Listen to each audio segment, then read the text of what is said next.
नमस्कार दोस्तों, आप सभी का मेरे इस नए वीडियो में स्वागत है। आज मैं आपको ओपीएस, एनपीएस और यूपीएस इसके बारे में बताने जा रहा हूँ। ओपीएस मतलब ओल्ड पेंशन स्कीम, हिंदी में कहिए तो पुरानी पेंशन योजना। एनपीएस मतलब नेशनल पेंशन स्कीम, या इसको कुछ लोग न्यू पेंशन स्कीम भी कहते हैं।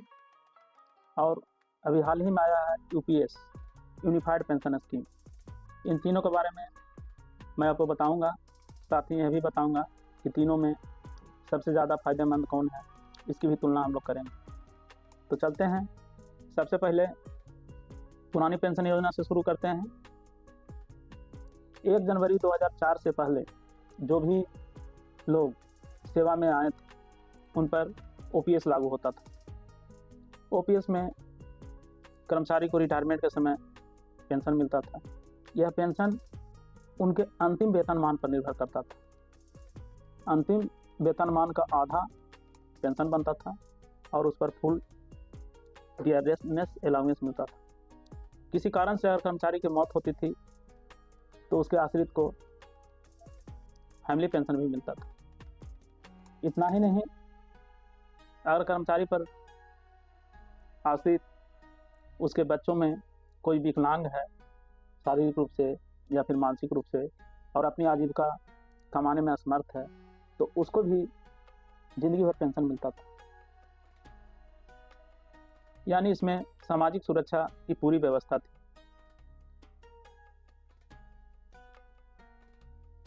पुराने पेंशन स्कीम के बाद नया पेंशन स्कीम लाया गया। इसका full form national pension scheme होता है। 1 जनवरी 2004 के बाद जो भी कर्मचारी सेवा में आए उन पर एनपीएस लागू होता है। एनपीएस में ग्रेच्युटी की व्यवस्था नहीं है, लेकिन ओपीएस में ग्रेच्युटी की व्यवस्था थी। 20 लाख रुपये तक एक कर्मचारी को ग्रेच्युटी मिलती थी। एनपीएस को लागू करने की जिम्मेदारी pension fund regulatory and development authority PFRDA को दिया गया था। इसकी स्थापना संसद में 10 अक्टूबर 2003 को की गई थी। इसी संस्था को यह जिम्मेदारी दिया गया कि आप है जो कि एनपीएस को रेगुलेट कीजिए। एनपीएस में शुरू में 10% एम्प्लॉय का वेतन कटता था और उतने ही राशि सरकार के द्वारा जमा किया जाता था। दोनों को एनपीएस खाता में जमा किया जाता था। बाद में सरकार ने अपना हिस्सेदारी बढ़ाकर 14% कर दिया। एम्प्लॉय का अभी भी 10% ही कटता है। एनपीएस में जो भी नौकरी कर रहे थे लोग, उनका कहना था यह तो मेरा ही पैसा है, मैंने ही अपना इन्वेस्टमेंट किया है, फिर यह पेंशन योजना क्या। जब एम्प्लॉय रिटायर होता था तो उसे अपने जमा राशि का 60% राशि एक मुश्त मिल जाता था।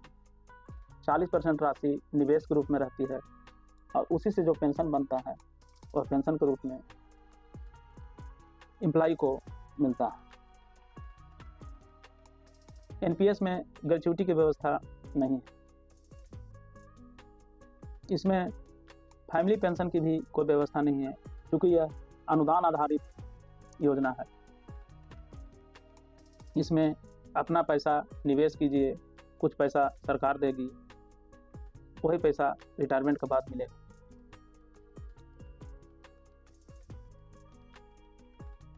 तो सरकार ने एनपीएस की जगह यूपीएस लाने का निश्चय किया। यूपीएस मतलब यूनिफाइड पेंशन योजना। यह हाल ही में मोदी सरकार के द्वारा लाया गया है। यूनिफाइड पेंशन स्कीम में एनपीएस का एम्प्लॉय जा सकता है। एनपीएस में एम्प्लॉय के पास एक प्रान नंबर दिया जाता है। प्रान नंबर मतलब परमानेंट रिटायरमेंट अकाउंट नंबर। यह नंबर जीवन भर के लिए अस्थायी नंबर होता है। इसी नंबर पर पैसे जमा होते हैं। जैसे ही एम्प्लॉय यूपीएस को चूज करेगा, सरकार इस प्रान नंबर पर जितनी भी राशि जमा होगी वो ले लेगी और उसके बदले में पेंशन की एक रकम जो कि निश्चित होगी एम्प्लाई को देगी। एनपीएस में भी 2 तरह के खाता खुलते थे, टायर 1 और टायर 2। टायर 1 जो खाता है उसमें राशि रिटायरमेंट के बाद ही निकाल सकते हैं, 60 वर्ष के बाद ही निकाल सकते हैं। टायर 2 खाता में राशि कभी भी निकाल सकते हैं। टायर 2 जो खाता होता है वह एक तरह का बचत करने का या निवेश करने का साधन था। पहले जब एनपीएस को लागू किया गया तो यह सिर्फ सरकारी कर्मचारियों के लिए था, लेकिन बाद में सरकार ने 1 मई 2009 से इसे प्राइवेट सेक्टर के लिए खोल दिया। प्राइवेट सेक्टर में एम्प्लॉय का 10% कटता है, लेकिन वहाँ नियोक्ता के लिए यह जरूरी नहीं है कि वह भी राशि दे। वह चाहे तो उतनी ही राशि जमा भी कर सकता है, नहीं चाहे तो नहीं भी कर सकता है। प्राइवेट सेक्टर के नियोक्ता के लिए यह जरूरी नहीं है कि वह भी अंशदान दे। अब हम बात करते हैं यूपीएस की, यूनिफाइड पेंशन सिस्टम की। यूपीएस में सरकार ने यह गारंटी दी है कि एम्प्लॉय के रिटायरमेंट के समय उसके 12 महीने का जो एवरेज सैलरी होगा उसका 50% पेंशन के रूप में दिया जाएगा। लेकिन यह पेंशन तभी उन्हें मिल पाएगा जब वो कम से कम 25 साल की सेवा पूरी कर लेंगे। 25 साल से कम की सेवा अवधि रहने पर अनुपातिक रूप से पेंशन दिया जाएगा। इसके अलावा जो कर्मचारी कम से कम 10 साल की सेवा कर लेंगे उन्हें पेंशन दिया जाएगा। मिनिमम 10% एम्प्लॉय को कटवाना होगा।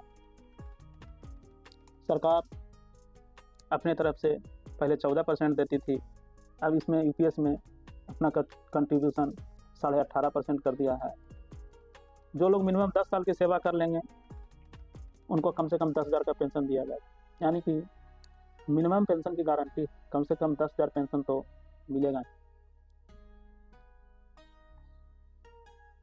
इसमें फैमिली पेंशन की भी व्यवस्था है। अगर कोई एम्प्लॉय सेवा काल में मृत्यु हो जाता है तो उनको फैमिली पेंशन दिया जाएगा, जो कर्मचारी को मिल रहे अमाउंट का 60% होगा।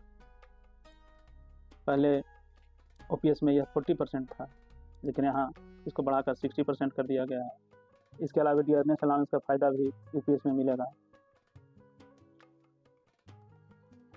ग्रेच्युइटी की भी व्यवस्था यूपीएस में है। अगर कोई एम्प्लॉय रिटायर करते हैं तो उनको प्रत्येक 6 मास के सर्विस के लिए अंतिम मासिक वेतन और महंगाई भत्ते का 10% भुगतान किया जाएगा, जितना राशि है बन जाए। जो भी कर्मचारी 31 मार्च 2025 से पहले रिटायर होंगे वे यूपीएस सेवा का लाभ ले सकते हैं। यह स्वैच्छिक योजना है, चाहे तो एम्प्लॉय एनपीएस में भी रह सकता है, नहीं चाहे तो यूपीएस में भी आ सकता है।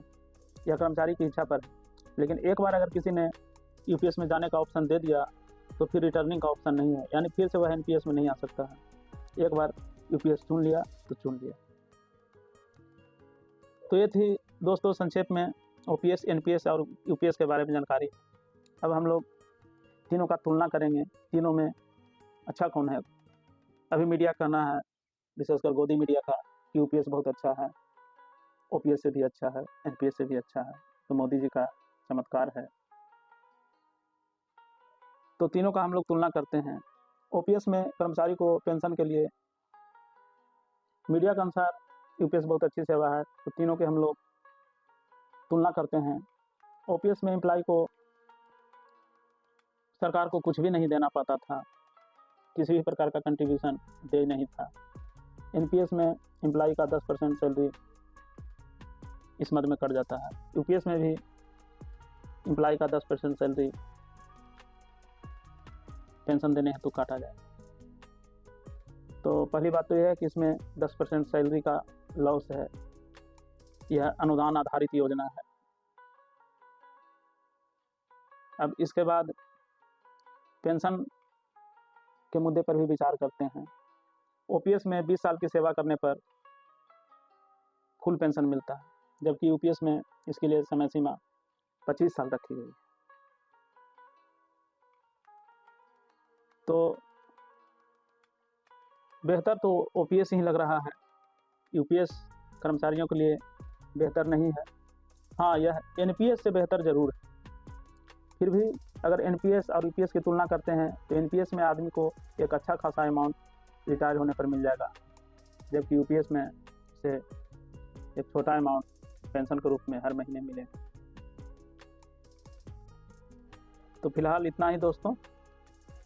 अगर चैनल को सब्सक्राइब नहीं किए हैं तो चैनल को सब्सक्राइब कर लीजिए। जो लोग चैनल को सब्सक्राइब कर लिए हैं वो कमेंट और